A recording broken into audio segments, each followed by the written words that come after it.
A client who was once considered a rising star in a field had reached out to me. This is someone who had early successes, promotions, and the respect of her peers. But in recent years, things have changed drastically. She hasn't had any major career wins in over 3 years. Her skills feel outdated and new opportunities seem to be slipping through her fingers. Colleagues younger than her are moving ahead and she is left questioning her future. In our sessions together, she confided and said, You know, I feel stuck and directionless.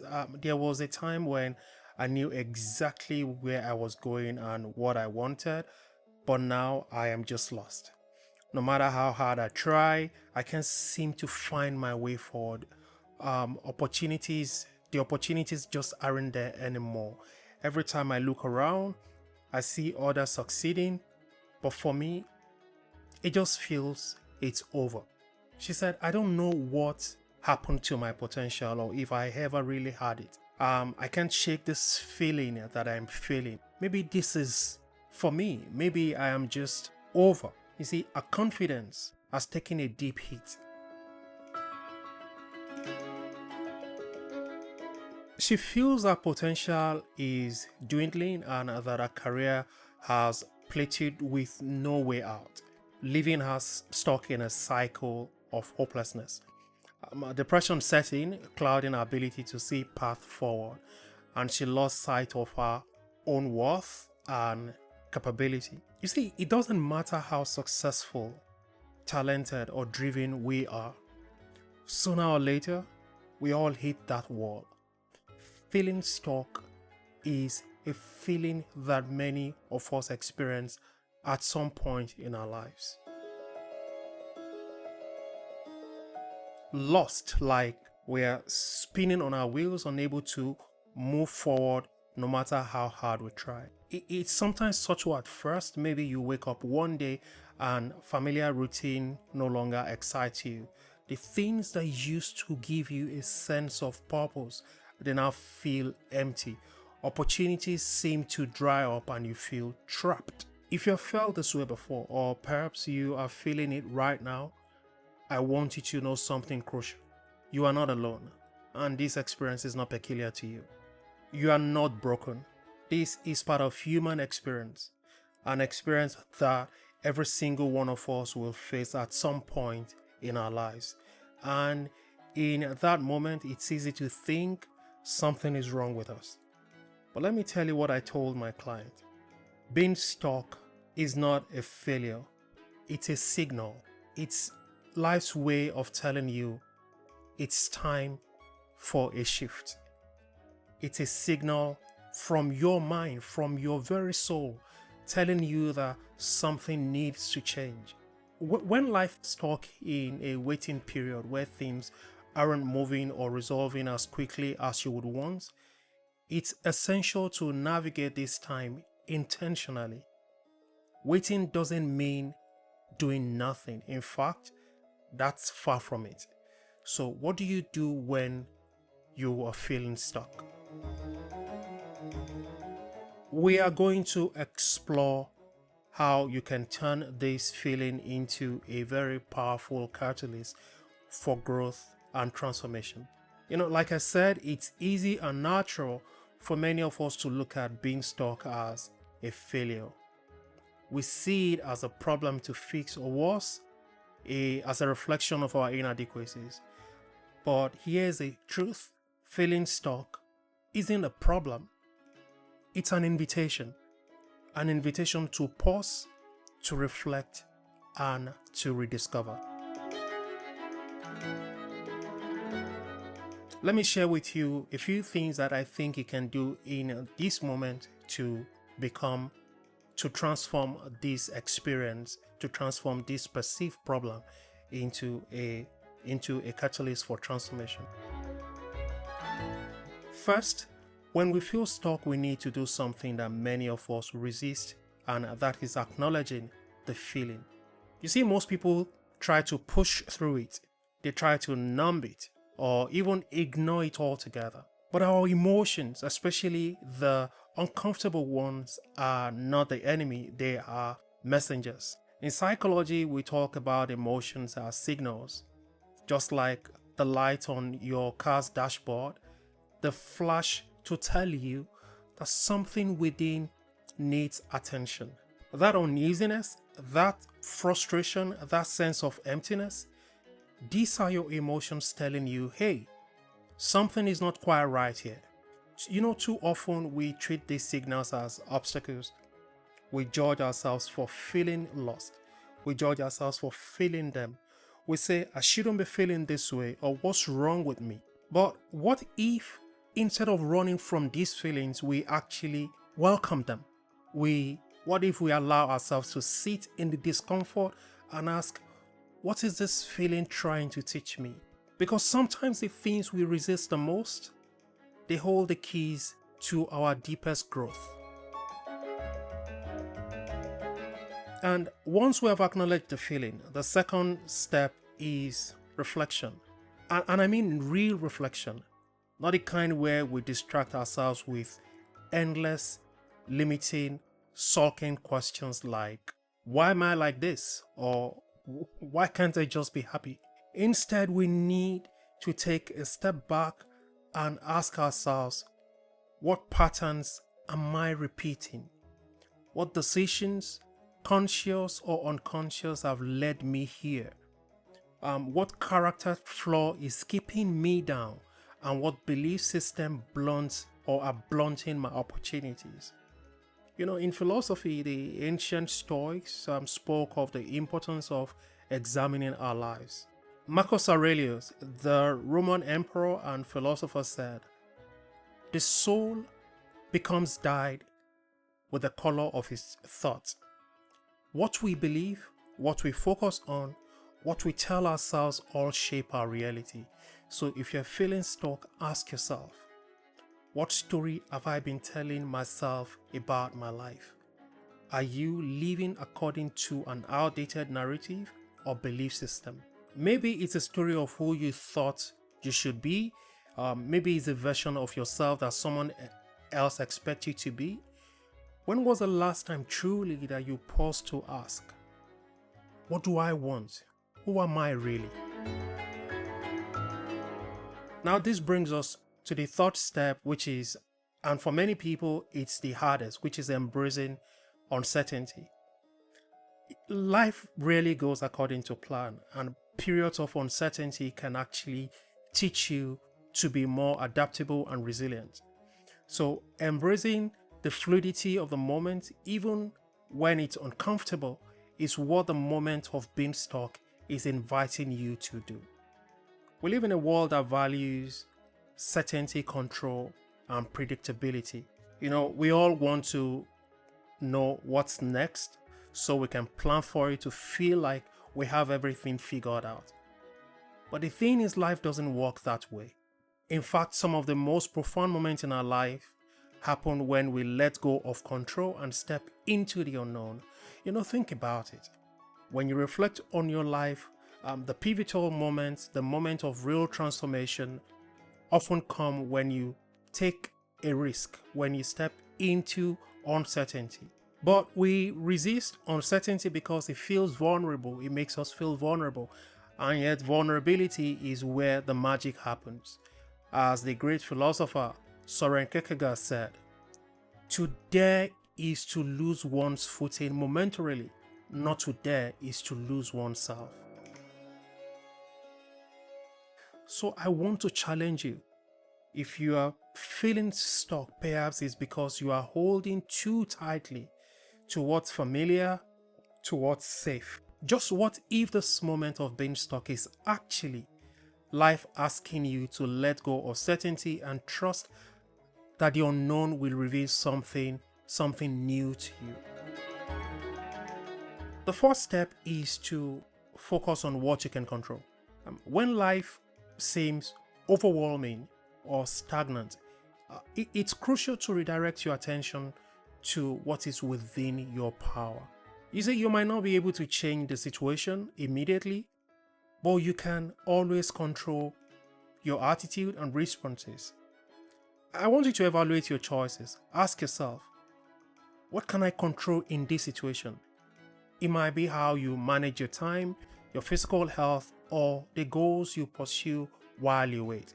It could even be your attitude or your belief about yourself. So, in controlling what's within your physical and emotional reach, you actually gradually build momentum for change. And also, in controlling what is within your reach, is to focus on small wins. Small wins matter when you're stuck. Sometimes, when life feels stuck, you need to create momentum by achieving small incremental victories. Set mini goals, focus on short-term goals or daily wins. These don't have to be grand, but can be small tasks that give you a sense of progress, such as organizing your space, exercising, or completing a personal project. In doing this, you are setting yourself up for success. You are setting yourself up for progress, and you also want to celebrate this progress. Acknowledge and celebrate your small wins. This will give you the energy to move forward even if the larger things are not yet in motion. The next step is to invest in self-development and build resilience. One of the important uses of waiting time, which is the time we feel stuck, is to expand our consciousness and grow our capacity. Waiting periods can become opportunities to actually improve yourself mentally, emotionally, or even physically. This is the time to grow, but you wouldn't have the willpower to do so unless you change how you view the period of being stuck. If you view it as being in a rut and trapped, your willpower will be low because you'll be sad and depressed. But if you reframe it to being a waiting time, and instead of seeing the waiting period as wasted time, you view it as a stage for preparation, then you automatically generate energy inside of yourself. Ask yourself, what is this time teaching me, and how can I use this to come out stronger? Periods of waiting are often about building emotional stamina. They test your patience, but they also offer a unique opportunity to cultivate resilience and mental fortitude. So a shift in how you see being stuck shifts your perspective and fills you with enthusiasm. The sixth step is to learn to maintain perspective. When life doesn't give you a break, it's easy to get tunnel vision and become consumed by stress or frustration. And taking a step back to reflect on the bigger picture can actually provide relief. Even in tough moments, there are things to be grateful for. So you want to learn to practice gratefulness. Reflect on what is working in your life, whether it's supportive relationships, health, or small daily comfort. Writing out your thoughts can help you gain clarity and release pent-up emotions. So you want to keep a journal. You want to keep a journal of the things you are grateful for. You also want to keep a journal of the little things that you need to change, that are holding you back, that have put you in a state that you are in. And finally, and perhaps most importantly, which is the seventh step, is to stay connected. In moments of feeling stuck, it's common to withdraw. You may feel embarrassed about your situation, or you may not want to burden others. But isolation breeds stagnation. So you want to reach out to your support network, friends, mentors, colleagues. Sometimes just talking to someone who understands or has been there, has gone through what you're going through, can provide valuable insight and encouragement. You want to surround yourself with people who inspire and challenge you. Often it's through our connections with others that we gain new perspectives, that we see new possibilities, and that will rekindle hope. So if you're not sure where to begin, consider reaching out to someone who has been a positive influence in your life, or seek professional help with a coach. Coaches have tools and techniques to help you feel unstuck. If you would like to consult a coach, I'll leave you an email on the screen that you can reach out to me and we can have a discussion around these kinds of issues. You see, when opportunities are scarce and self-doubt takes root, it's easy to feel as though potential has dried up. But potential is not finite. With the right guidance, my client was able to rediscover her pathways to growth, both in her career and within herself. And the process started with shifting her perspective from one of loss to one of possibility. And you can do it too. Life is not linear. It's not about moving in a straight line from point A to point B. It's about growth. And sometimes growth requires stillness, requires feeling stuck so that we can shift, pivot, and find a path that aligns with who we truly are. Like I've said earlier, the common error that we fall into when we feel stuck is we often think that the solution is some grand sweeping change. We believe we need to overhaul our lives in one dramatic move. But this is a trap. The way forward is not about massive leaps, it's about taking small, consistent steps and maintaining perspective. Think about it. When you are in the dark, you don't need to see the entire path. You just need to see the next step. One small decision, one small change in habit, one new experience, and each of those small steps, no matter how insignificant they may seem, will begin to add up and they begin to build momentum. And before you know it, you will look back and realize that the feeling of being stuck was just a stepping stone to a deeper understanding of who you are and where you are headed. So here's the takeaway. Feeling stuck is not a punishment. It's not a failure. It's an invitation for growth and transformation. Being stuck is not a sign that you have failed or that you are lost. It's a signal that you are on the verge of transformation. A signal that you are being invited to pause, to reflect, and to realign with your true self.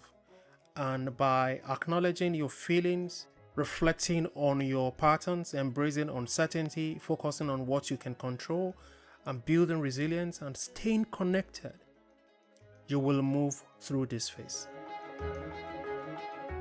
So today, make a decision. Will you continue to feel stuck, or will you see this as an invitation that it is, as a signal that it is? You have the power to choose how you respond. The question is, what will you choose?